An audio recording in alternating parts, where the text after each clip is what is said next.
nous suivent en visio. Si vous avez des questions, vraiment, n'hésitez pas à les poser sur le chat et on y répondra à la fin du coup des deux interventions. Tenter qu'on puisse, bien évidemment. Allez, rebonjour, on y va.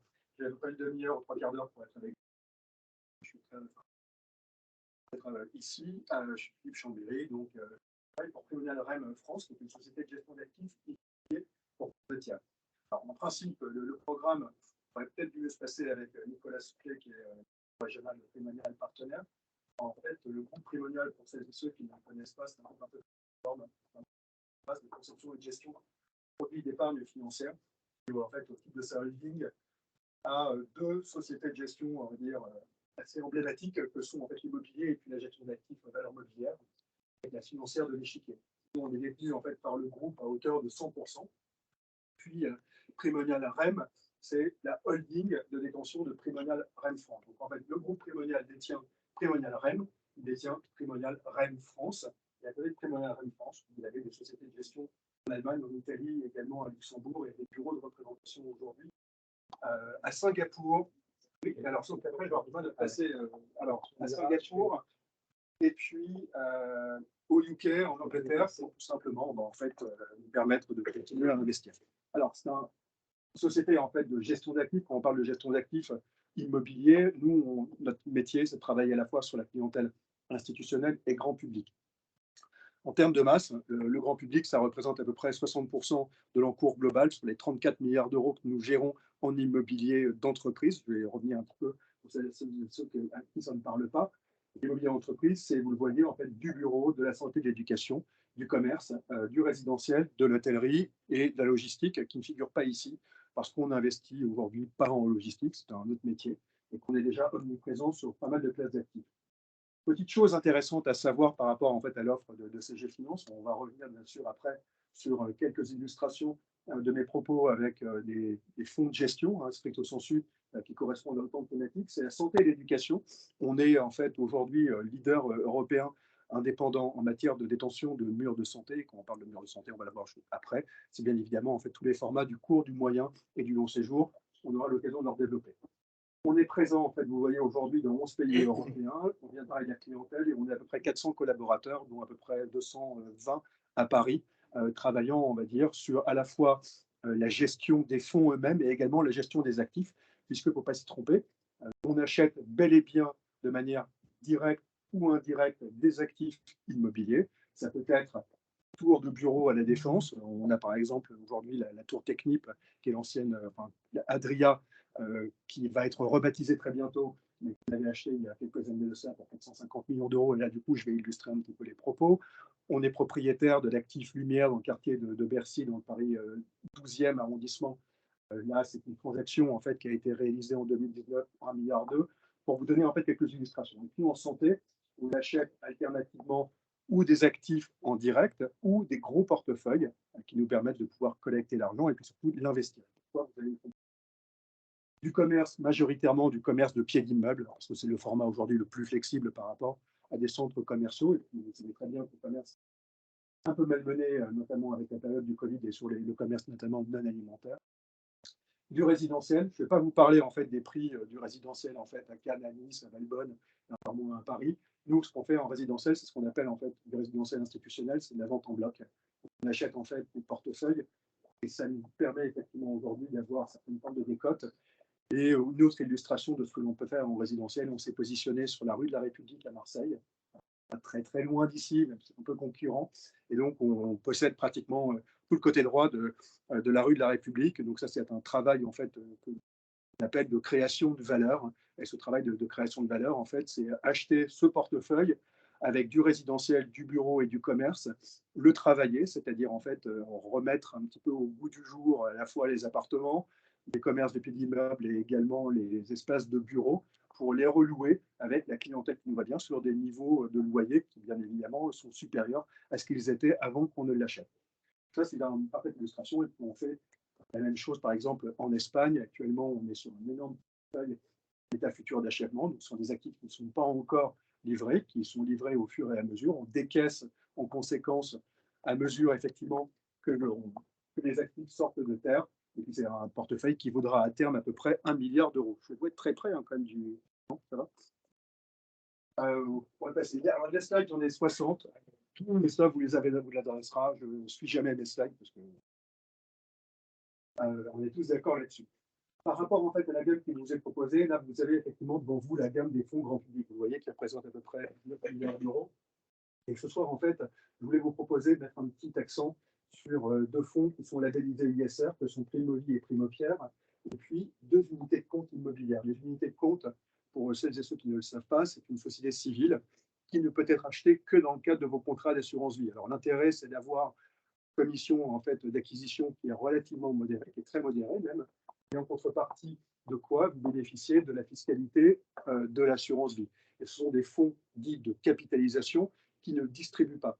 Là où, en revanche, une société civile de placement immobilier, ou autrement dit SCPI, elle a pour objectif de générer un revenu régulier sur la base effectivement des loyers encaissés et le cas échéant des plus-values qui sont réalisées au moment de la cession des actifs. On reviendra en fait sur la manière de gérer une SCPI parce que vous allez voir, ce n'est pas si simple.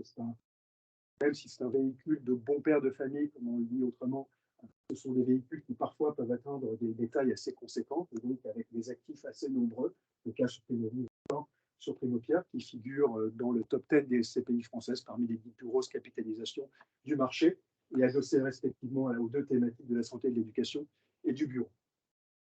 Passer, et puis les unités de compte, on le verra un petit peu après. Point marché. Alors, je ne vais pas vous parler effectivement des prévisions de croissance en fait pour la zone euro. Vous l'avez vu, elles sont relativement en baisse. On a eu effectivement le conflit russo-ukrainien qui a entre guillemets entraîné une hausse des prix assez généralisée, ce que vous appelez, vous connaissez en fait l'inflation, majoritairement tirée par la hausse des prix de l'énergie. On a eu cette chance en France effectivement d'avoir ce bouclier tarifaire qui a été mis en œuvre, mais c'est pas free money, il faudra le rembourser un jour, vous le savez, avec le niveau de dette auquel on se situe aujourd'hui. Il n'en demeure pas moins qu'effectivement l'inflation rapportée à l'immobilier, ça porte des questions. La première des questions, en fait, est-ce que mes actifs vont garder la même valeur dans la mesure où j'aurai moins d'argent pour acheter? Dans la mesure où effectivement les banques centrales aux États-Unis dans un premier temps et en Europe avec la BCE ont réagi de manière assez énergique en relevant leur taux directeur, et bien sûr, les banques suivent en remontant bien évidemment les taux d'emprunt, ce qui fait qu'il y a moins de concurrents à l'achat d'un bien, et ce qui fait que les délais en fait de cession d'un actif sont plus longs et que par conséquent, ça vient le décoter de manière assez naturelle dans la mesure où vous devez effectivement baisser votre prix pour pouvoir vendre votre bien. Vous savez, il y a des fondamentaux dans l'immobilier. Le premier, en fait, c'est quoi? Quand vous achetez un bien immobilier, est-ce que vous achetez le livret A? Est-ce que vous achetez un bien liquide? Non. Donc, il y a ce qu'on appelle en fait une prime de liquidité qui vient rémunérer le risque d'obsolescence des actifs, notamment. Et cette prime en fait des risques immobilières, cette prime de risque, très concrètement, elle se mesure par rapport au taux sans risque. Le taux sans risque en France, c'est l'OAT 10 ans. Bien évidemment, quand vous avez une OAT qui est pratiquement à zéro et des taux à l'acquisition des biens immobiliers qui sont à peu près à 350 ou 3,50 ou 4%, ça vous donne une prime de risque assez intéressante. En revanche, lorsque les taux augmentent, votre prime de risque se réduit. Et par conséquent, vous en arrivez en fait à faire une opération qui financièrement n'est pas super intéressante sur le papier. Alors avant, vous aviez ce qu'on appelle un booster de performance avec le crédit, c'est-à-dire que vous pouviez emprunter 50 lorsque vous achetiez un bien de 100 avec un taux de financement qui était à 1%. Vous avez vite compris, en fait, c'est que si je reçois des loyers qui sont à 4,5 ou 5%, j'ai un bon différentiel. Dans le cas inverse, la donne n'est plus tout à fait vraie, puisque je dois mobiliser de l'argent, mon cash, pour pouvoir me positionner sur une opportunité. Je rentre un peu trop dans le détail, je m'en excuse, ce n'était pas le propos, mais je pense que je voulais vous faire un petit peu il y a moins d'effet de levier dans ce cas-là qui vient effectivement permettre de, entre guillemets, doper votre performance, votre TRI au niveau de votre opération. Le marché immobilier, il n'y a pas qu'un marché immobilier. C'est un marché en fait qui n'est plus un marché domestique dans ce qui nous concerne. On investit, et c'est vrai en fait pour pas mal de nos concurrents en Europe aujourd'hui. Certains de nos portefeuilles, elles dépassent allègrement les 35%, en zone euro majoritairement.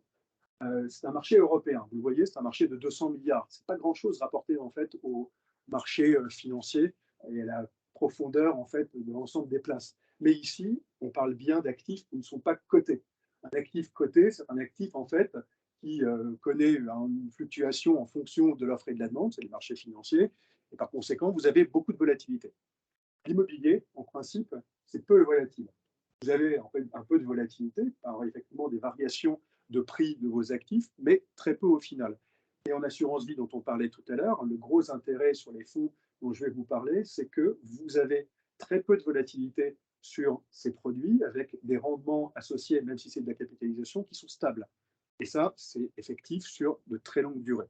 Donc, on y reviendra si vous avez des questions. Je suis tout à fait plaisir pour vous répondre. Oui. Alors, non, pas dans toute la zone euro. En fait, la zone euro, elle se limite majoritairement aux pays sur lesquels on peut se positionner en fonction de nos fonds. Sur le bureau, on n'investit qu'en France. Quand je dis en France, c'est majoritairement sur Paris et première couronne parisienne. Donc, ce sont plutôt des gros actifs en termes de taille, avec de grands locataires. Et puis, on a quelques approches régionales avec des marchés tertiaires assez établis. Lyon, puisque c'est le premier marché régional français en particulier, ou encore Lille. Sur la santé, en revanche, là, on est très à l'acquisition, en fait, notamment en Allemagne, en Italie ou encore en Espagne, parce que la France est un marché qui est un marché assez profond et qui est un marché qui a déjà été relativement travaillé au cours des 10 dernières années. Vous avez eu beaucoup d'opérations de restructuration, de fusion entre les grands opérateurs qui ont cherché, ce faisant, effectivement, à grandir. Et nous, en fait, notre travail, ça a été de nous approcher de ces gens tels que Corian ou encore Colisée pour faire en fait des opérations que l'on qualifie de sell and leaseback. Alors c'est un anglicisme, mais je m'en excuse, mais ça va être très simple. Je vends en fait un investisseur tel que Primonial Rennes France, et en contrepartie de quoi je prends à bail sur une durée longue de 12, voire plus, 12 ans. Et donc, ce faisant, je récupère de l'argent, et cet argent, ça me permet en fait d'aller m'implanter dans des pays comme l'Italie, l'Espagne, l'Allemagne, ou d'autres, ça pourrait très bien être les Pays-Bas, pourquoi pas le UK, ou pourquoi pas dans d'autres pays du monde. Libre à eux, en attendant, c'est l'opération que nous réalisons avec eux. Donc, des marchés européens avec des réalités très différentes. Et pourquoi travailler sur les marchés européens? Parce que vous avez également des différences de rendement. Lorsque j'achète, par exemple, un EHPAD à l'unité en France, si l'EHPAD est de très bonne qualité, je vais le payer relativement cher. Là où, effectivement, je vais avoir la possibilité, pour un établissement de la même nature en Italie ou encore en Espagne, d'avoir quelque chose qui sera beaucoup plus rémunérateur pour moi, investisseur, et donc pour les associés.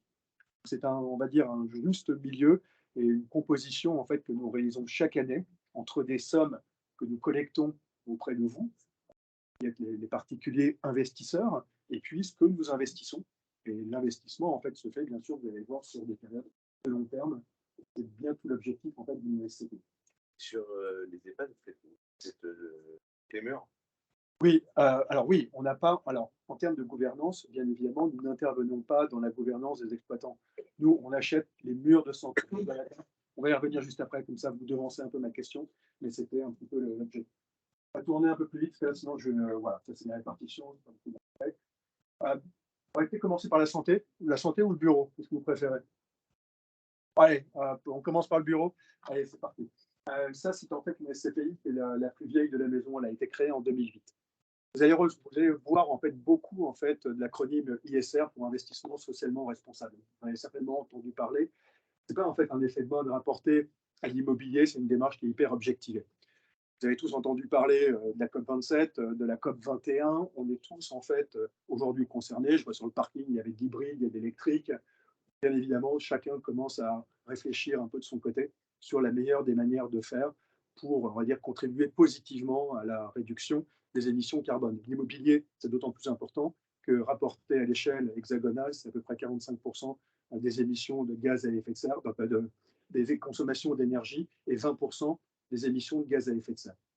L'objectif, en fait, lorsque vous cherchez un label ISR qui est octroyé par un certificateur indépendant, c'est de pouvoir montrer à ce certificateur, sur une période de 3 ans, que vous avez vraiment décarboné. Quand je dis décarboné, en fait, c'est à minima amélioré. Vous savez comme moi, il y a toujours une trace. Il y a du béton, il y a effectivement des matériaux en fait, qui ne sont pas biodégradables. Donc, vous aurez toujours une empreinte carbone avec de l'immobilier. Et de la même manière, lorsque vous faites une restructuration, vous avez deux manières de faire. soit en fait, je rase le building complètement, mais potentiellement créer un autre.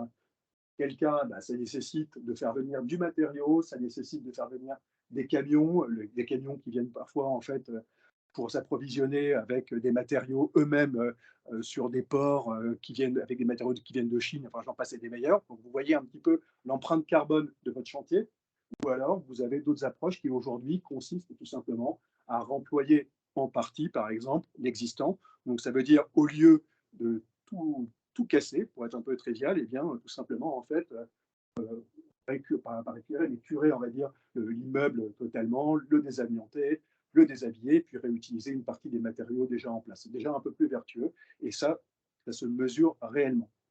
Donc, la démarche ISR en immobilier, ça consiste en fait à donner à chacun de vos actifs une note extra-financière à partir en fait d'une analyse qu'on appelle environnementale, sociétale et de gouvernance. Bien évidemment, rapporté à l'immobilier, on va dire que sur les trois piliers, le plus évident, c'est bien sûr l'impact environnemental. On vient d'en donner quelques illustrations. Il y a également le volet sociétal, notamment dans le domaine de la santé. Le sociétal, ça va être à la fois le bien-être des occupants, mais également le bien-être des personnels soignants, donc notamment l'accessibilité. Et puis pour le personnel, pour les patients en particulier, ben là, ça va être effectivement le nombre de chambres simples, chambre double, hein, ça plus personne n'en veut aujourd'hui, on est tous d'accord, la qualité de l'air, la qualité effectivement, et soins cas échéant. On va passer sur le label, mais la majorité des fonds que je présente en fait sont labellisés ISR.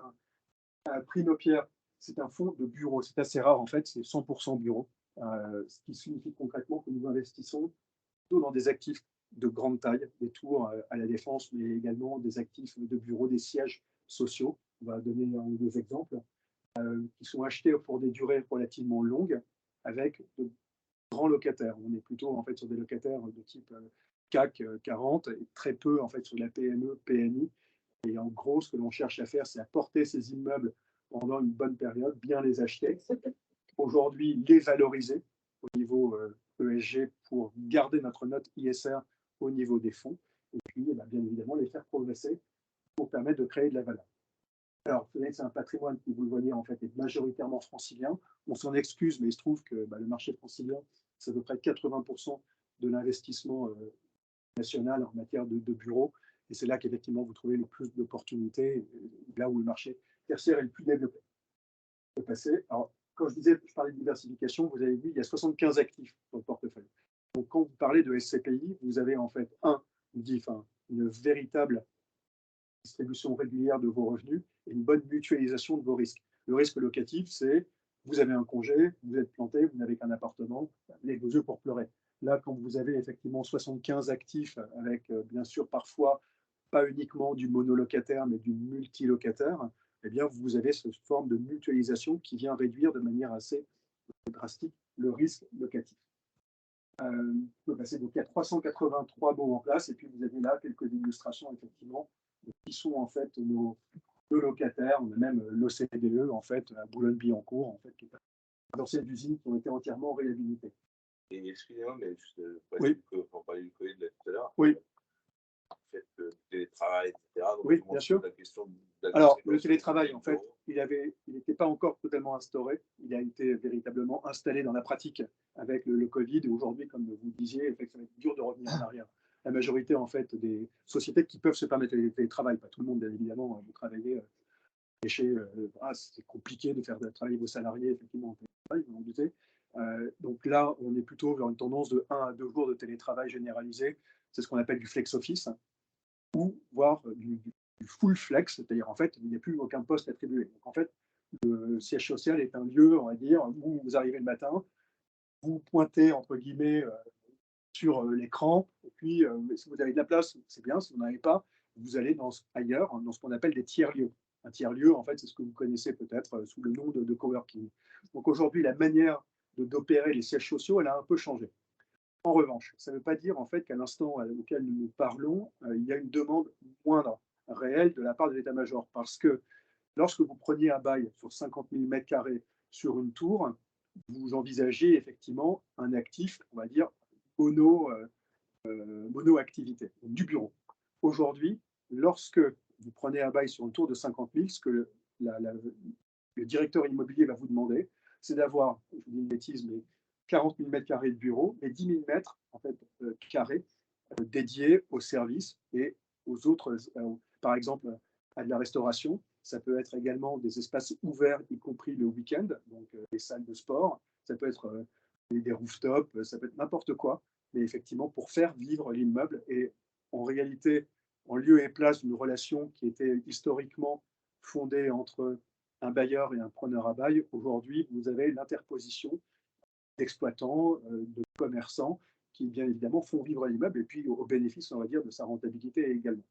Donc, et à côté de cela, là, on parle d'un actif. D'autres prennent le parti, effectivement, de prendre plus petit en termes de surface, mais en revanche, d'aller louer à des coworkers pour permettre à leurs salariés bien, de se rapprocher de leur domicile tout en ayant, on va dire, une forme de capacité, on va dire, se retrouver dans un espace professionnel sans pour autant être obligé d'aller au siège où, par définition, lorsqu'on a opté pour cette stratégie, il y a moins de place. Et donc, ça permet effectivement de cumuler un petit peu les deux en fonction de la stratégie, bien évidemment, de la société. Mais même pas se tromper, un siège social, ça reste un siège social. C'est quelque chose d'assez emblématique pour une société. C'est aussi le reflet d'une position sur le marché. C'est aussi un lieu d'attractivité pour vos talents. C'est aussi quelque chose qui compte beaucoup en termes d'image stricto sensu. Là, c'est un exemple. Vous voyez, on travaille avec Publicis et puis on a en fait en rez-de-chaussée, vous voyez, du Carrefour Market et du Biocop. Ça illustre un peu ce que je vous disais. En fait, les gens viennent bosser. C'était au 20e arrondissement de l'avenue Gambetta, donc on est plutôt au nord de Paris. C'est assez bien desservi. Et là, on travaille avec Publicis, notamment, qui a pratiquement toute la surface locative de bureaux et qui a en fait son siège qui n'est pas très très loin, qui est rue du Chemin Vert, pour le citer. Et là, vous le voyez, en fait, c'était 220 millions d'euros d'acquisition avec une très forte certification. Parce que si nous, on va chercher des labels ISR, lorsqu'on achète un actif, on veut également que cet actif soit de qualité. Donc, les labellisations, elles sont très diverses et variées. Elles sont ou nationales ou internationales ou européennes, mais en tout état de cause, c'est vraiment ce que nous souhaitons avoir aujourd'hui. Puis un actif comme celui-ci, on vient de l'acheter en cash. Donc, je vous parlais tout à l'heure de l'effet de crédit. On n'a pas du tout tiré sur la dette pour l'acheter. En fait, on l'a acheté sur la base de 220 millions d'euros avec du cash en fait, qui avait été collecté auprès des clients. Et pour être encore plus transparent, lorsqu'on a acheté en fait, cet actif, on l'a acheté sur la base d'un taux qui était de 3,85, c'est le rendement effectif. Et en revanche, lorsqu'on a signé chez le notaire, il y a eu entre-temps l'augmentation de loyer, puisque vous savez, vous avez en fait des indices d'indexation pour les loyers. Alors c'est vrai pour le bureau, c'est vrai pour le commerce, c'est vrai pour la santé et le résidentiel. Pour le bureau, c'est un indice en fait qu'on appelle l'indice des loyers des activités tertiaires. Et ça s'applique de plein droit. C'est une clause d'échelle mobile au niveau de votre bail. Ça s'applique en fait à l'échéance tout simplement du bail. Et au regard de la nature de nos locataires, vous voyez, quand on a du Publicis, c'est pas de sujet. Si je dis à mon locataire, voilà, tu prends 3% en fait d'augmentation, il n'y a pas véritablement de questions à se poser. Là où sur du commerce, le pied d'immeuble avec un petit commerçant, parfois c'est un peu plus compliqué parce que voilà, mieux vaut le garder en place et essayer d'accompagner par un effort plutôt que de vouloir en fait tenir sur l'indexation et puis de le perdre. Ouais, je peux descendre et on va passer sur la santé, si tu veux bien. Alors ça, c'est à Lille, mais désolé, on n'a rien acheté récemment à Nice et je m'en excuse. Primovi, pourquoi Primovi? En fait, vous connaissez tous la santé, on a tous en fait quelqu'un chez nous qui est concerné sur l'ensemble des formats du court, du moyen et du long séjour. C'est vrai à mon niveau, c'est vrai au vôtre. Là, l'idée en fait de cette SCPI qui a été créée en 2012, c'était véritablement d'essayer de réconcilier un petit peu l'épargne des Français avec l'investissement socialement responsable et sur le segment de la santé. On a été les premiers à le faire et aujourd'hui, le fonds qui est distribué chez CG Finance s'appelle Primovi et ça pèse à peu près 5 milliards d'euros. C'est la plus grosse SCPI du marché avec à peu près 35% d'investissements qui ont été réalisés à la fois en Allemagne, en Italie, en Espagne, en Belgique et aux Pays-Bas. Et vous verrez pourquoi c'est intéressant. Intéressant parce que je voulais en fait parler véritablement. Ah non, je ne sais pas si. Non, c'est pas grave. Je reviens sur les formats eux-mêmes. Les formats, en fait, vous avez en matière de santé le court, le moyen et le long séjour. Et puis, sur cette SCPI précisément, on voulait également être un peu plus diversifiant et s'intéresser en fait à la secteur de l'éducation et de la petite enfance. Donc, aux côtés en fait, des établissements de santé spectro sensu, vous allez retrouver des crèches, des écoles, des universités ou encore des centres de formation ou des résidences étudiantes. La santé, c'est très simple. Le court séjour, c'est les maisons médicalisées. Vous arrivez, en fait, vous faites un petit parcours de soins. C'est de la bobologie, hein, de la consultation auprès d'un généraliste qui vous conseille une radio. Il se trompe bien, il y a un radiologue qui est à côté. Et puis, vous avez besoin, on va dire, d'une infiltration. C'est parfait. À côté de ça, vous avez la clinique privée, où là, en fait, la durée en ambulatoire d'hospitalisation peut varier en fonction, bien évidemment, de l'affection dont vous souffrez. Ça peut aller effectivement de 24 heures pour une opération la plus bénigne, plusieurs semaines. Lorsque vous êtes effectivement à la clinique, vous en sortez. Si vous avez eu un grave accident, vous passez en fait dans ce qu'on appelle un établissement de soins de jour et de soins de suite et de réadaptation. C'est effectivement un format qui peut durer de 2, 3 à plusieurs mois, en fonction bien sûr de ce qui vous est arrivé. Et puis, sur toujours ce moyen séjour, vous allez avoir une clinique de réhab, le traitement des addictologies, bien évidemment.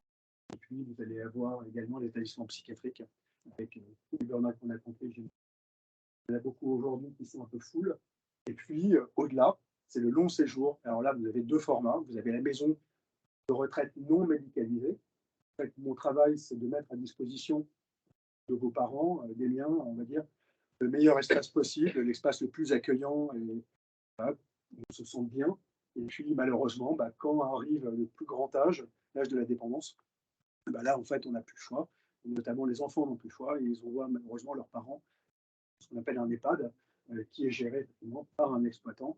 Et là, en fait, la vocation à donner en fait, des soins beaucoup plus importants, c'est un manque total d'autonomie. Pour... Et justement, Oui. tous ces, enfin, les PAD en particulier, mais Oui. comment vous gérez le risque de départ de la société opérationnelle? Alors, je dis ça parce que j'ai. Oui, je sais pas pourquoi il sait. Alors, effectivement, en France, vous avez en fait un phénomène qui est le fait qu'un établissement est attaché en fait à un agrément par les ARS, l'Autorité régionale de santé. Vous l'avez certainement vu aussi, ils sont relativement plus diserts aujourd'hui pour octroyer les autorisations. En revanche, nous, on travaille dans le cadre de partenariats. Donc, les gens avec qui on travaille, ce n'est pas un exploitant lambda. Ce sont en fait, en règle générale, des grands exploitants, Corian, Colisée, Ramsay Général de Santé. Il n'y a pas fondamentalement de sujet. Lorsqu'on achète un portefeuille, c'est une très bonne question. Lorsque j'achète un portefeuille, je vais vous dire une bêtise, vous pouvez avoir 70 actifs. Ça a été le cas sur 400, je parle beaucoup de temps, c'est dommage. C'est hyper intéressant. On peut acheter par exemple 70 actifs en même temps. Sur ces 70 actifs, je vais avoir, admettons que ce soit un portefeuille de 70 EHPAD, je vais avoir des EHPAD localisés un peu partout sur le territoire. Je vais en avoir qui sont plus ou moins obsolètes. Donc, je vais donner un prix pour chacun, on va dire, des EHPAD. Et dans le cadre de la discussion, de la négociation que je mène avec l'exploitant, en principe, je sais à peu près quel actif sera potentiellement cédé relativement rapidement et quelle sera la stratégie qu'on pourra employer avec l'exploitant pour passer sur un nouvel actif. Ça, c'est ce qu'on essaye de faire dans la mesure du possible. Ça marche plutôt bien. Et c'est une bonne question en tout cas. Tu peux descendre si tu veux, je vais essayer d'aller plus vite. Je suis désolé en fait. Donc là, on est vraiment dans quelque chose d'encore plus important en termes de taille, puisque vous avez 295 lignes sur le portefeuille.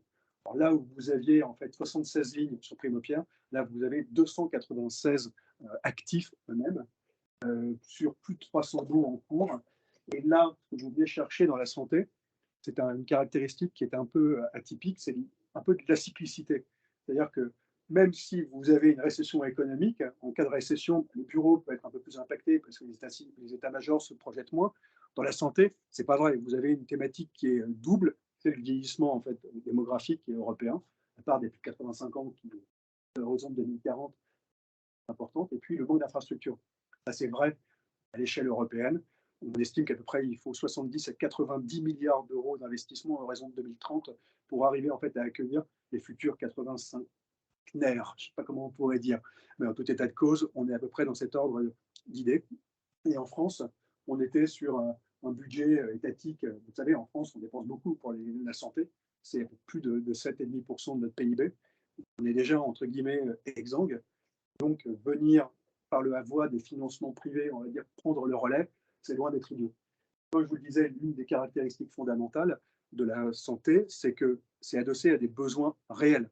Et donc, vous avez en fait des flux locatifs, des loyers qui sont non pas garantis, parce que rien n'est jamais garanti, mais en tout cas relativement identifiés, d'autant plus que les autorisations sont rares et d'autant plus que les baux sont signés pour des périodes très longues. C'est 12 ans en règle générale en France, mais quand je parle de l'Allemagne, de l'Italie, vous allez 15, 20, 25 ans, parfois avec des facultés de renouvellement. Et bien sûr, notre travail, c'est de faire, entre guillemets, tourner aussi le portefeuille pour balancer les actifs, entre guillemets, des points vertueux, dans le cadre notamment du label ISR, puisque Primovier est labellisé ISR aussi, et se repositionner sur de nouveaux actifs dans le cadre de ces partenariats. Donc en fait, ce que l'on fait, c'est qu'on accompagne tous ces exploitants qui nous disent, voilà, j'ai besoin en fait en Allemagne de créer 20 établissements dans 5 landes différents, s'occupent de monter en fait le projet, nous on finance, et eux prennent la balle. C'est plutôt intéressant. Et une petite question, tous ces baux dans une période d'inflation importante. Alors, ils bénéficient de revalorisation également. Alors, bien sûr, les phénomènes d'indexation des loyers ne sont pas les mêmes en fonction des pays. En France, on a ce qu'on appelle un taux d'effort pour un exploitant. Vous mesurez, on va dire, le taux d'effort sur le loyer rapporté au chiffre d'affaires. L'indexation, justement, elle est de droit, comme je vous disais tout à l'heure. Toutefois, effectivement, il faut rester dans une base raisonnable. Nous, on a sur ce portefeuille un taux d'effort qui est de l'ordre de 14%. En fait, ce qu'on demande à nos exploitants. Là où, en règle générale, l'industrie considère qu'on peut aller jusqu'à 18 à 20% au max. Si je pas bien compris, taux d'effort. Taux d'effort, c'est le loyer rapporté sur le chiffre d'affaires. C'est le loyer, ce que me coûte mon immobilier par rapport à mon chiffre d'affaires. Et donc, nous, on est à peu près, comme je le disais, sur 14%. Et donc, on a un peu de marge pour monter et donc indexer effectivement les loyers le cas échéant. Il y a ce mécanisme en fait d'indexation qui vient, entre guillemets, compenser les effets inflationnistes qu'on connaît actuellement. C'est ce que je voulais dire. Au niveau de l'investisseur, est-ce qu'il risque ou est-ce qu'elle risque de battre l'inflation? Alors, c'est l'objectif. Parce que c'est ce qu'on fait maintenant. Alors non, c'est pas exactement comme ça que ça s'envisage. Effectivement, là aujourd'hui, vous avez une inflation qui est aux alentours de 7%. On est bien d'accord. Oui, c'est pas aussi simple que ça. Mais en attendant, dans l'échelle en fait, des rendements, tous les placements aujourd'hui sont impactés. Parce que là, on vient de remonter le niveau PEL à 2%. Les obligations, en fait, 10 ans remontent sur des niveaux à peu près similaires. Sur du 30 ans, bien sûr, on sera un peu plus haut. Les marchés actions, vous savez, comme moi, on est à -7 à peu près sur le CAC depuis le début de l'année. Vous avez eu un très beau rallye.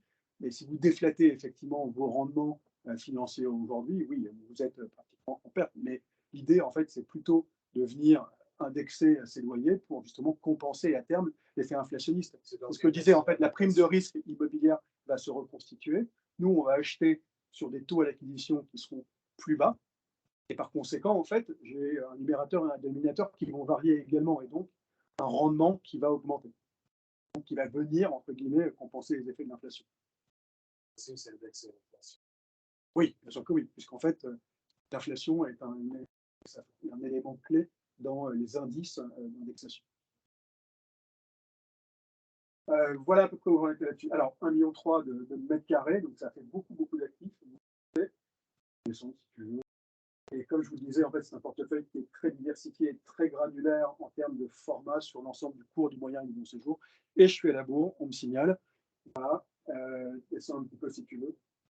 Et un taux d'occupation financière, en fait, qu'est-ce qu'on encaisse véritablement. Et voilà, je vous dis 300 baux, on est même sur 521 baux aujourd'hui qui ont été signés sur le portefeuille. Alors, je n'aurai pas beaucoup de temps pour vous présenter les deux unités de compte immobilières, mais juste un petit mot pour vous dire qu'effectivement, par rapport au SCPI, l'idée, c'est de ne pouvoir les souscrire que dans le cadre de contrats d'assurance vie.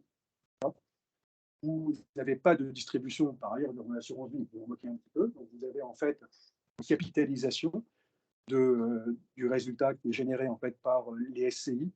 Puis en début d'année, cette SCI en fait est une SCI pure santé. Il n'y aura même pas d'éducation qui pourra même investir partout, celle-là en Europe, de manière assez intéressante parce qu'avec les gestionnaires de fonds externes qu'on connaît vraiment bien, qui vont nous donner accès à un marché vraiment être intéressant, parce que cette année, on va faire 7%, on fera à peu près 5% l'année prochaine. Ça sera relancé en début d'année, chez beaucoup d'assureurs, chez quelques-uns en tout cas, et avec une commission acquise à 0. C'est-à-dire que cette année, pour les 3 premiers mois de l'année, je crois, on partira à 0% de commission acquise. La commission acquise, au fond, en fait, c'est un peu le coût d'entrée dans l'immobilier. Quand vous achetez un appart chez le notaire, vous avez des frais de mutation, ça fait 5 et quelques, ou 7 en fonction de ce que vous achetez. Là, vous aurez 0 pour Cap Santé au démarrage, et c'est un fonds qui pèse déjà 600 millions d'euros. Je vous conseille vraiment en fait, de vous y intéresser avec les équipes de CG. Et vous avez après derrière Capimo. En fait, pour créer celle-ci, on s'est inspiré d'un autre fonds qui s'appelle Capimo, qui est la plus grosse SCI du marché. On est sur plus de 7 milliards d'actifs gérés. Là, sur le coup, c'est toutes les stratégies de l'immobilier partout en Europe. Navré, ouais, voilà, le temps imparti est déjà dépassé. Si vous avez des questions, vous pouvez poser déjà à votre niveau, mais je ne sais pas si.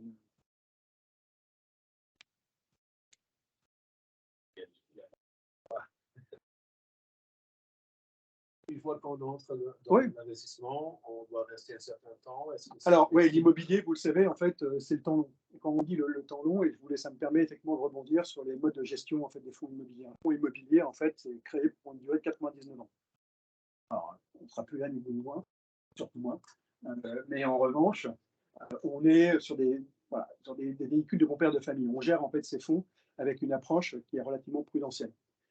On doit détenir les fonds, enfin les actifs, pendant une période de 5 ans minimum avant de pouvoir les toucher. Donc, toutes les opérations de marchand de biens sont interdites. On n'est pas là pour faire de l'argent avec votre argent. On fait de l'argent, on essaie de bien acheter, on encaisse des loyers que l'on vous restitue sur une base trimestrielle. Et puis, lorsqu'on vend l'actif, idéalement, on fait de la plus-value qui soit est distribuée, soit est mise en réserve pour les mauvais jours, par exemple, ou pour payer des travaux sur les portefeuilles qu'ils nécessitent. Lorsque vous avez une tour de 500 millions d'euros, cette tour, vous connaissez un départ de votre locataire. La tour a été construite il y a 25 ans de cela. Bien sûr, ce n'est pas très compliqué à comprendre. Il faut la restructurer pour attirer un nouveau locataire sur un bon loyer de marché.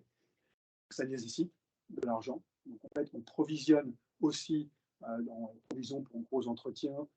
Il y a ce qu'on appelle du report à nouveau. Tout le résultat n'est pas distribué. Il peut parfois être mis en réserve pour permettre justement de financer ce type de travaux. Et puis également les stocks de plus-value. Ça, c'est la manière dont est gérée une SCPI. L'idée étant, dans la mesure du possible, d'avoir une approche qui soit relativement pérenne, d'avoir une politique d'investissement qui soit assez claire. Sur le bureau, on sait ce qu'on veut acheter, on sait ce qu'on ne veut pas acheter. Et de la même manière, en matière de santé, c'est essayer de respecter autant que faire se peut une bonne mutualisation du risque, à la fois en termes d'exploitants, mais aussi en termes d'actifs, sur l'ensemble des formats dont on parlait tout à l'heure. Voilà. Ce n'est pas toujours simple, parce que c'est un marché, la santé, qui est un marché qui est très concurrentiel, qui est un marché peu profond au final, puisque sur les 202 milliards dont on parlait tout à l'heure, la santé représente 5 milliards d'euros. Vous voyez, c'est relativement peu. Donc tout le travail, justement, c'est d'être très en amont avec la majorité des exploitants français, mais également européens, pour les accompagner en fait pour le futur. Donc c'est intéressant comme boulot, mais bon voilà.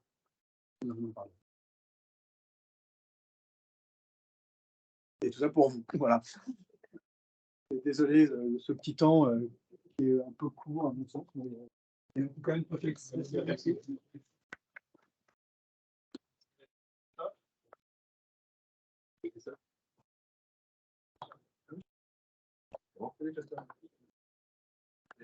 Salut.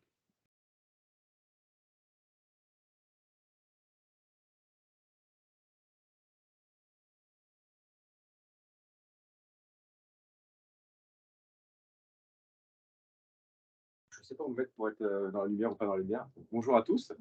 Je suis ravi de vous voir. Il y en a certains que j'ai déjà vus. Ce n'est pas la première fois que j'interviens auprès de CG Finance. Moi, je suis directeur commercial de Fidelity International. Et mon propos aujourd'hui ne va pas être de vous proposer des solutions d'investissement, mais plutôt d'apporter un peu de la pédagogie face à ce qu'on doit faire sur les marchés financiers. Je sais que c'est compliqué pour vous d'apprendre les marchés financiers. L'immobilier paraît plus naturel parce que vous avez des biens tangibles. Et on se dit toujours l'immobilier, c'est safe, enfin, c'est sûr, la volatilité est moindre, il y a plein de sujets sur l'immobilier. Mais quand on doit bâtir une allocation, il faut du financier. Et donc pour cela, moi, je ne vais pas essayer de vous faire un point macro. Si je vous fais un point macro sur ce qui se passe dans l'économie, vous n'irez pas sur les marchés financiers. On est d'accord?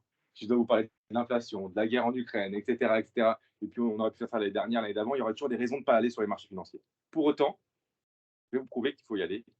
Et il faut y aller avec le temps devant vous. Si vous n'avez pas de temps, pas de marché financier. Et j'ai envie de dire, si vous n'avez pas de temps, pas d'immobilier. C'est pareil. Alors, juste rappeler qui on est juste rapidement, parce qu'en fait, on va poser ceux qui ne connaissent pas Fidelity juste avant. Un slide juste avant. Ouais, Fidelity, je sais qui je suis, évidemment. Fidelity, c'est pour vous mettre un peu la photo au contexte de qui nous sommes et pourquoi c'est les finances avec Fidelity. Alors, en fait, c'est assez simple pour Christophe d'avoir choisi Fidelity. En gros, lui, il a une expertise américaine à la base et Fidelity est un gros acteur américain. Quand je dis gros acteur américain, on est le 3e plus gros asset manager au monde. On gère à peu près 4 000 milliards par le monde. Donc, cet argent, évidemment, ce n'est pas de l'argent qui est à nous, c'est de l'argent comme vous, qui nous a été confié. Donc, ça veut dire qu'il y a beaucoup, beaucoup de gens qui font confiance à Fidelity dans le monde, et ce depuis des années.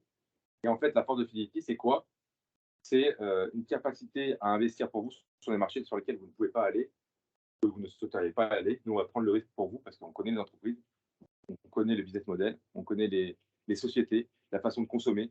Et donc, nous, on va accompagner l'économie réelle en investissant sur ce qui est coté. Alors, la force aussi de Fidelity, je ne l'ai pas dit, mais on est une entreprise privée. Quand je dis privé, souvent on entend société privée. Oui, évidemment, on est privé. On n'est pas coté en bourse.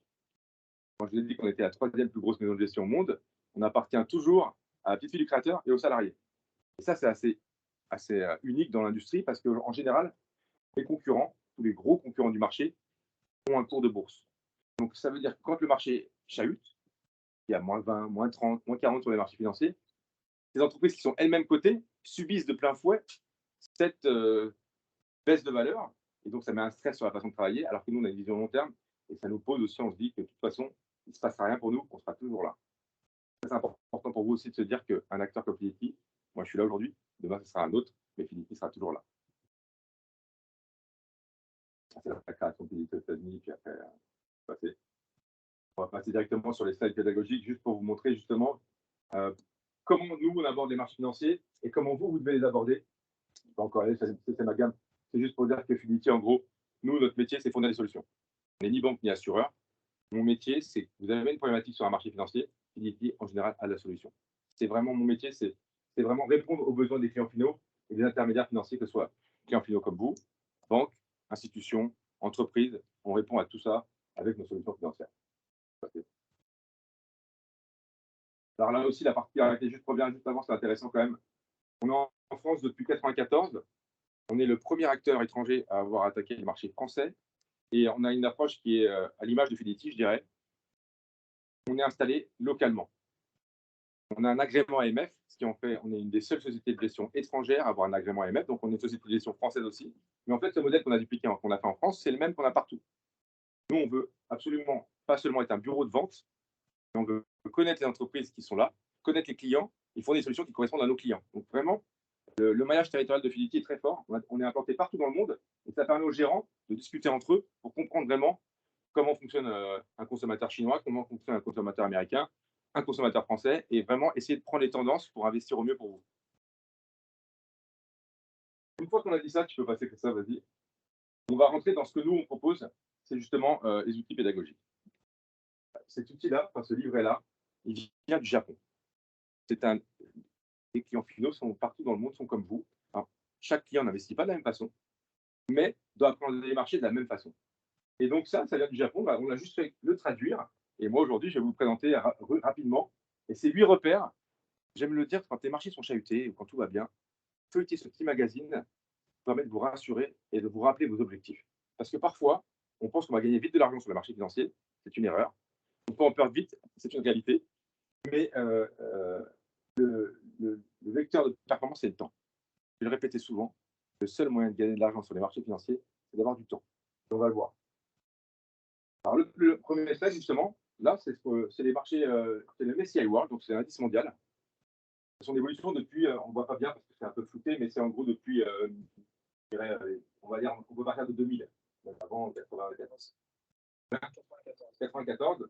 On voit bien qu'est-ce qu'est la tendance qui en sort, malgré toutes les crises financières dont vous avez le souvenir, la tendance est quand même très, très haussière. Celui, peu importe à quel moment il investit, au plus haut de la bulle Internet, Lehman Brothers, ce que vous voulez, aujourd'hui, il a gagné de l'argent. Et ça, parfois, on ne se le figure pas. Donc, c'est bien de l'avoir en visuel, de se dire que si on a du temps, les marchés sont toujours haussiers. C'est une réalité pour peu qu'on ait du temps, encore une fois. Alors là, c'est vraiment, ça, c'est typiquement Fidelity. Nous, on explique aux clients. Souvent, on a l'impression que quand on va sur les marchés, on sort, on peut arbitrer, enfin, on peut faire du trading sur les fonds, génère de la performance. Alors que c'est une énorme erreur. On s'en rend compte là. Bon, évidemment, encore une fois, ce n'est pas très lisible, mais en gros, ce que dit ce graphique-là, c'est si on loupe les 20 meilleurs jours de bourse sur une période de 25 ans, on divise la performance par 2. Si on loupe les 40 meilleurs jours de bourse sur 25 ans, on devient pas loin de. On divise par 3. Et ça, c'est sur la MSCI World, mais si on prend le CAC 40, on devient négatif au bout de 40 jours, les meilleurs jours de loupés. Alors, ceux qui tournent vite se disent, ouais, mais si je loupe les plus mauvais, c'est une super performance. Sauf que les meilleurs jours de bourse sont consécutifs aux plus mauvais. En gros, quand le marché fait moins 20, derrière, il y a un rebond technique. Et si on ne le prend pas, ce rebond technique, on ne le voit plus. Et on l'a bien vu dans la crise du Covid, d'ailleurs. C'était vraiment la pédagogie accélérée. Celui qui a cédé quand on a fait moins 40, quand il y a eu le confinement, etc., ben, il a perdu 40%. En 15 jours, 3 semaines, on avait repris ces 40%. Et avant de reprendre 40% en essayant de faire du trading, c'est impossible. C'est impossible. Et 40%, pour les faire, il faut des années et des années. Donc, en gros, mon message, choisir les bons véhicules, conserver vos positions, diversification, et le temps sera la source de performance. Alors ça, c'est un graphique. Alors tout ça, c'est pas beau là, hein, on est d'accord. Il y a un livret que Christophe a. Et il y a aussi sur le site de fidelity.fr un endroit qui s'appelle Outils pédagogiques. Ce livret est digital. Et tous ces chiffres-là sont mis à jour toutes les semaines. Ce qui est intéressant de voir, en gros, vous avez une ligne rouge et une ligne verte. Et on a comparé sur un an, en gros, celui qui aurait mieux investi sur un an, combien il aurait fait de performance. Et celui qui aurait vraiment eu pas de chance sur un an. En gros, tu peux dire les chiffres, Christophe, sur un an, combien c'est? Plus 41. Alors, celui qui aurait super bien investi, c'était plus, combien on a dit, 57, c'était quelle période derrière?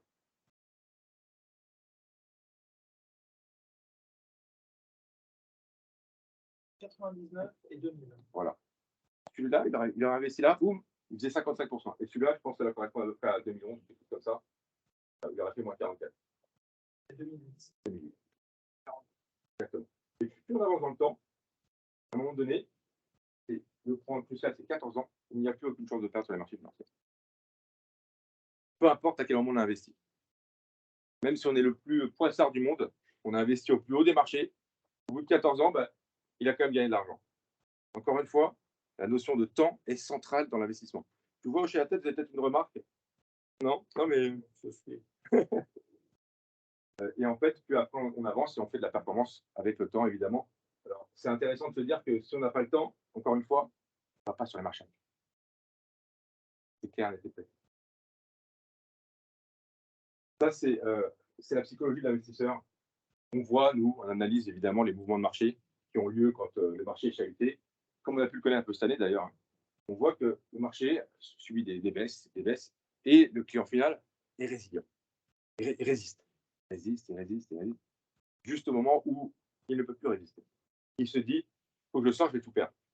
Sauf que je rappelle une chose, c'est qu'on a investi sur des entreprises, des outils de production, des salariés, des technologies qui ne vont pas disparaître, elles. Et quand vous lâchez, souvent, le rebond a lieu derrière. C'est systématique. Parce qu'en fait, on vient tirer sur la sensibilité du client final, qui lui, au bout d'un moment, il dit, je fais confiance à mon intermédiaire financier, il va le relever, bon, ça va, ça va encore, moins 30, ça va encore, mais bon, moins 40, là, ça va plus trop, moins 50, on n'en parle plus. Là, le moins 50, on a perdu le client, et derrière, les marchés rebondissent, et le client, il ne revient plus jamais sur les marchés financiers. C'est ce qui se passe systématiquement. Alors ça aussi, c'était avant cette année, avant le retour de l'inflation. C'est intéressant de voir l'érosion de l'épargne par l'inflation qui était faible depuis 20 ans. Pour autant, si on n'avait rien fait, c'est moins 24%, je crois. Moins 24 en 20 ans. Sans rien faire, avec une inflation qui était minime, ça nous coûtait déjà beaucoup d'argent. Aujourd'hui, avec une inflation qui est aux alentours de 7%, ne rien faire vous coûtera de l'argent, c'est sûr et certain. On revient sur cette psychologie de l'investisseur. Vas-y, passe. Et là, c'est vraiment l'exemple type de ce qu'il faut faire quand on va sur les marchés financiers, c'est qu'il faut avoir du temps et il faut y aller progressivement. Et là, on va voir le cas de figure. La phase de lancement, c'est quoi ici 2008, 2002. En gros, une personne a mis 30 centaines de milliers d'euros, 35 000, ça monte, puis après, il y a 8. Et là, lui, il perd pratiquement la moitié de sa richesse à ce moment-là. Là, si on est CGP, si on est intermédiaire financier, quelqu'un vous appelle, c'est de le garder. On l'a perdu, en fait. Enfin, s'il ne vous fait pas confiance ou s'il a vraiment peur, c'est la peur qui le guide, il va lâcher. Et derrière, c'est ce que je vous expliquais tout à l'heure, parfois magnifique. Et donc, nous, ce qu'on dit, pour éviter justement pour quelqu'un qui est un peu timide face au marché et qui se dit, moi, je ne suis pas prêt à prendre tant de risques, parce que même à un moment donné, ça coûte 50%, moi, je ne sais pas si j'ai pas besoin de l'argent là, ou enfin bref, on ne sait pas ce que fait l'avenir. Les versements périodiques. Et là, d'un coup, on a beaucoup moins de volatilité. Alors, on a pris moins de risques, on est moins payé. À la fin, là, c'est le fonds d'euros. Là, c'est celui qui a investi en versement périodique, et ça, c'est celui qui a en versement unique. Il n'est pas passé par le même état de stress, et il a été payé le stress largement. Celui qui est rentré en versement périodique a fait bien mieux que la sécurisation du fonds d'euros, 2 fois ou 3 fois mieux. En gros, il faut aller sur les marchés financiers. Quand on est un peu riscophobe, on y va progressivement. Et quand on a envie, quand on a du temps, on veut se donner les moyens de gagner de l'argent, on y va tout d'un coup. En fait, Warren Buffett qui dit une chose très simple. Le seul moment où il faut aller sur les marchés financiers, quand on a de l'argent. C'est simple. C'est aussi simple. Quand vous avez de l'argent, allez sur les marchés. Il faut faire ça à dette, non. On n'en a pas besoin. Dont on n'a pas besoin. C'est exactement. Très important. C'est très important. Oui, on n'est pas au casino. Vous avez raison. Il faut vraiment se dire que c'est de l'épargne long terme et c'est comme ça qu'on doit regarder les marchés. Alors là aussi, c'est pas un graphique qui vous parlera beaucoup, mais c'est pas plus mal. En gros, c'est toutes les classes d'actifs qui existent, donc les actions américaines, les actions chinoises, les actions européennes, les obligations, la dette émergente. C'est un classement des meilleures performances par année. Et on se rend compte de quoi? Alors, repérer les couleurs, le vert correspond au marché américain. En gros, le marché américain est souvent le meilleur marché. Mais pour autant, le classement est souvent très différent. Le message derrière ça, c'est de se dire, pas mettre les deux dans le même panier, diversifier. C'est comme ça qu'on apprend des marchés. Alors, il est vrai, avec un biais américain, ça me semble important parce que le marché directeur, c'est le marché américain. Quand les États-Unis vont mal, l'Europe va mal. Quand les États-Unis vont bien, l'Europe ne va pas forcément bien. Donc, moralité, il faut mieux avoir une poche aussi importante que je dirais dans l'indice mondial. Le poids des États-Unis, c'est à peu près 50%. Je pense que dans vos allocations, si vous avez 50% des États-Unis, c'est très bien. Voilà les petits points de pédagogie que je vais partager avec vous. Et rapidement, je voulais juste vous présenter ce que je fais moi normalement auprès des CGP. Juste en deux bullet points. Moi, mon métier, c'est d'aller faire de la prescription. Moi, je ne suis pas un vendeur, je fais de la prescription. Parce que je n'ai pas un bon de commande où le CGP va me dire bon, je t'ai pris tant de fidélité américaine ou tant de. Moi, je leur partage mes convictions et après, eux, ils font ce qu'ils veulent. Et moi, ce que je fais, je partage avec tout le marché français. Et ça, c'est mon équipe et moi. On va voir tous les CGP, on parle de la même chose avec les mêmes solutions. Et après, les CGP font, en leur âme et conscience, leur choix. Et il s'avère qu'en général, on est assez suivi. Mais ils pourraient faire tout à fait autre chose. Et ça serait la même chose pour moi, j'ai envie de dire. Passer à la suite. Alors, évidemment, je vous ai parlé des États-Unis, mais ce n'était pas un hasard. C'est aussi parce que c'est un véhicule que nous, on propose auprès de nos clients. Alors, le marché américain, vous allez me dire, oui, cette année, ce n'est pas terrible, le marché américain, entre les technologies qui sont aux alentours de moins 30, le marché américain qui va rentrer en récession, etc. À ce fonds-là, qui s'appelle Fidelity America, qui est un fonds assez vieux du marché, Fidelity, est positif depuis le début de l'année, il est à peu près à plus 12, qui est quand même plutôt pas mal, dans un environnement où tout le monde dit pour faire de l'argent sur les actions, c'est compliqué.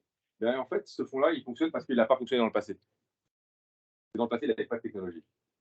C'est un fonds américain qui voulait se mettre loin de la croissance, loin des véhicules, des entreprises qui étaient très chères. Vous avez tous vu les Tesla, les Zoom, les valeurs qui ont complètement explosé pour les marchés Apple.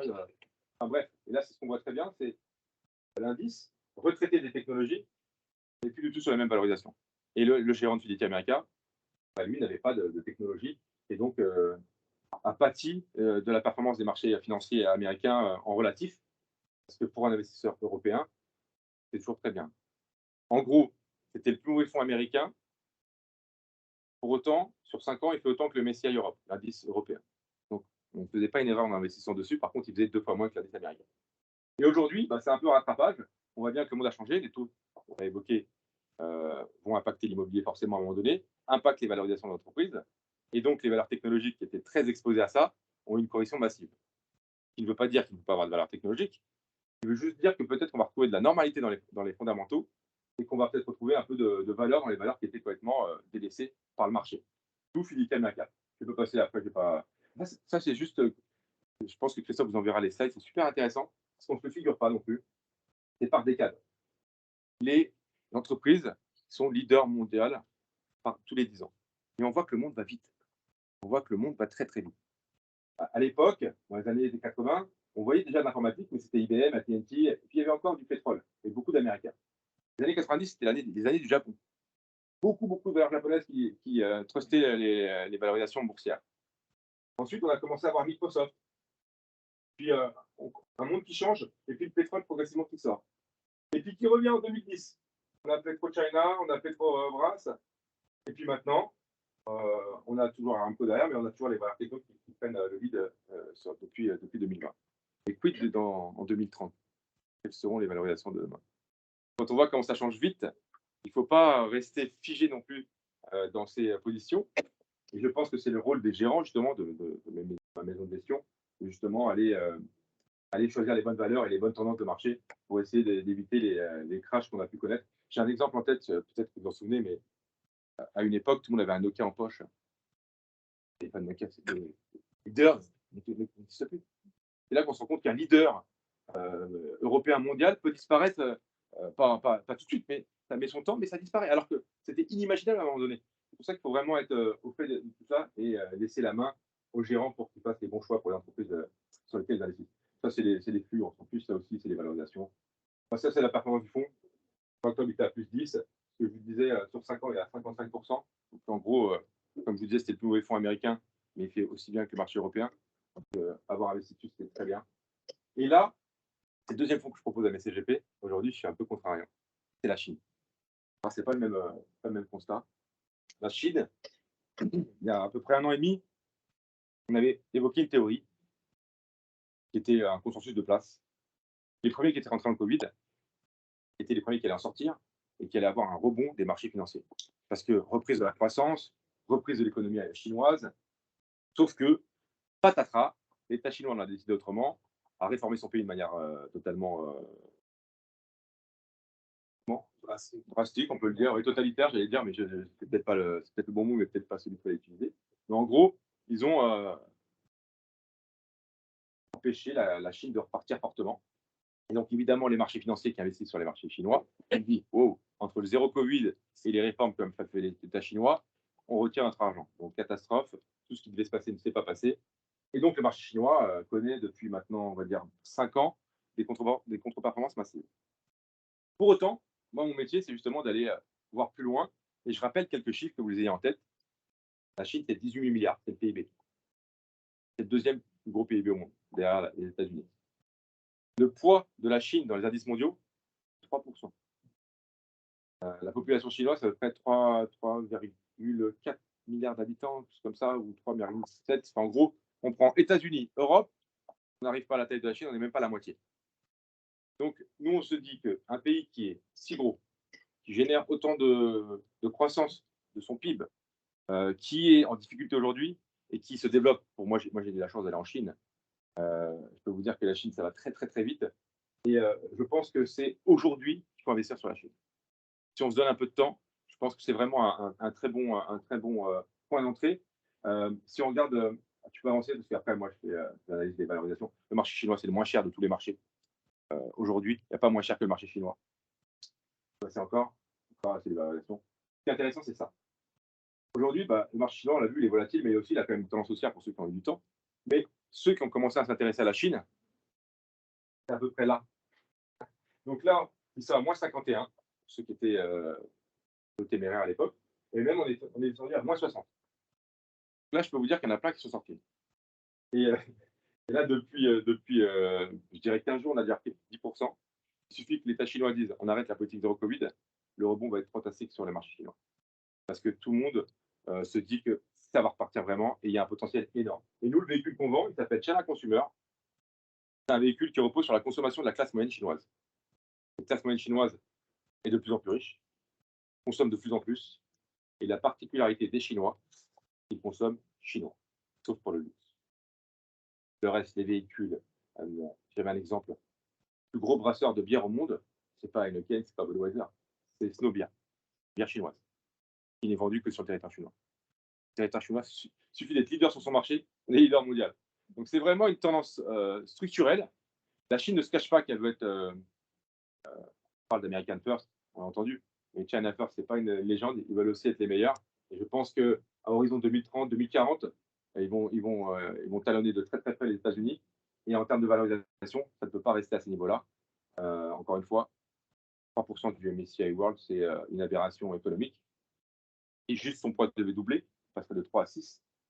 Les marchés financiers auraient complètement explosé. Donc, alors que quand je dis d'aller sur la Chine, c'est coller à l'indice, en gros 3 à 5% dans vos allocations. Vérifiez si ça vous a dit.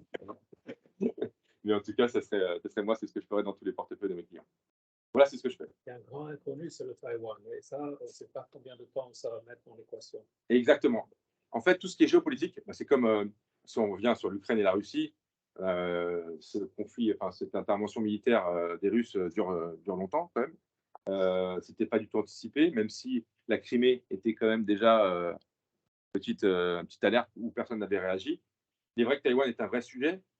Je pense que les Chinois sont très pragmatiques.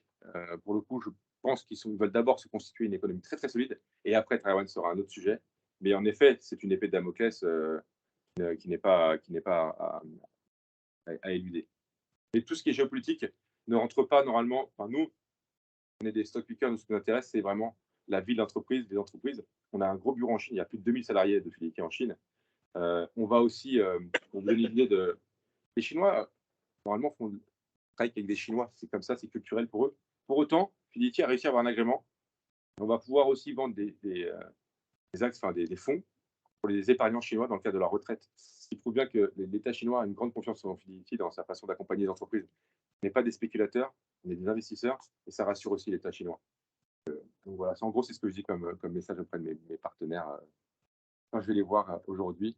Et en général, les messages que je tiens ne changent pas tous les 6 mois. L'idée, c'est d'avoir un suivi. Et si on se revoit dans 6 mois, 1 an, 2 ans, on pourra reparler de FF America et de Fidelity China avec plaisir. Voilà. Si vous avez des questions. Peut-être c'est possible d'aborder un petit peu le marché obligataire pour avoir une idée du contexte actuel et des C'est le grand changement. C'est le grand changement. Ça fait à peu près, je dirais, 20 ans peut-être que les obligations étaient la classe d'actifs plutôt à éviter. Ou si on allait chercher des obligations, c'était plutôt ce qu'on appelle le high yield, donc le haut rendement, avec des rendements qui étaient importants parce que le risque sous-jacent était plus important. Aujourd'hui, on va se retrouver avec du rendement sur des actifs qui sont moins dangereux. Les États, les belles entreprises vont donner des rendements qui, ce n'était pas le cas il y a encore 5 ans en arrière. Aujourd'hui, on pourra faire de la performance avec des obligations d'État aux alentours de 4,5%, 5%, juste en prêtant aux États. Donc ça, c'est quand même une nouvelle donne, tu as raison de le dire. Et je pense que dans les portefeuilles des clients, on va retrouver plus d'équilibre. Depuis 5 ans, il n'y a plus d'obligations dans les portefeuilles. À juste titre d'ailleurs, parce que ceux qui ont fait des obligations et qui en ont peut-être parmi vous, ce qu'on appelle les CRRI, c'est les niveaux de risque des OPCBM. Donc un fonds obligataire est noté par l'AMF comme un fonds très défensif. En gros, vous ne prenez pas de risque. Donc le 1, c'est le cash. Le 2, c'est quasi cash. Le 3, c'est un obligataire court terme. Puis après, on monte en risque. Et puis les 5, 6, 7, c'est action. Un fonds cash, un fonds obligataire court terme, SRRI 3 aujourd'hui, il est entre moins 10 et moins 15. Parce que les taux sont montés très fort et que la sensibilité au taux des obligations est forte. Et là, d'un coup, le client, il se dit, mais moi, je n'ai pas voulu prendre de risque. J'avais vu qu'il allait avoir un problème et je suis à moins 15.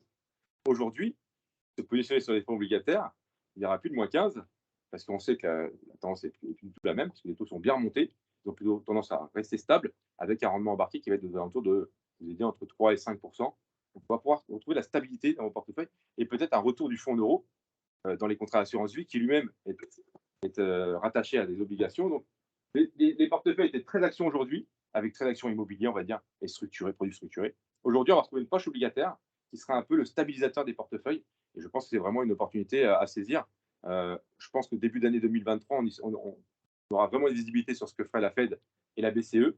Mais en attendant, on a retrouvé des taux plus confortables pour une économie normale. Parce qu'avant, ce qu'on avait vécu pendant 10 ans, ce n'était pas une économie normale. Les taux négatifs, vous vous souvenez, vous donnez de l'argent, vous payez pour donner de l'argent. Enfin, placer de l'argent, c'était un concept un peu fou qui a aussi rendu fou un peu les marchés.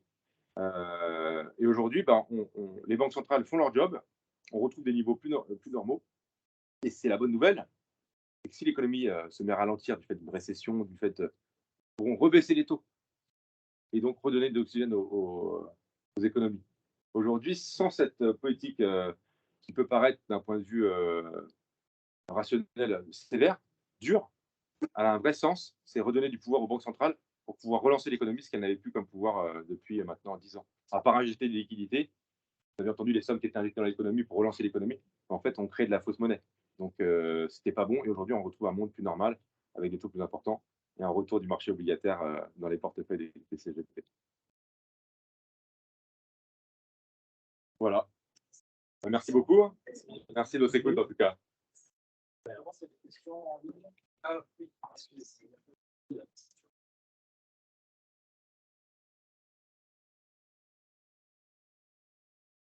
Il n'y a pas de questions en ligne. C'était très simple. Toutes les questions ont été posées ici, c'est bon? Oui.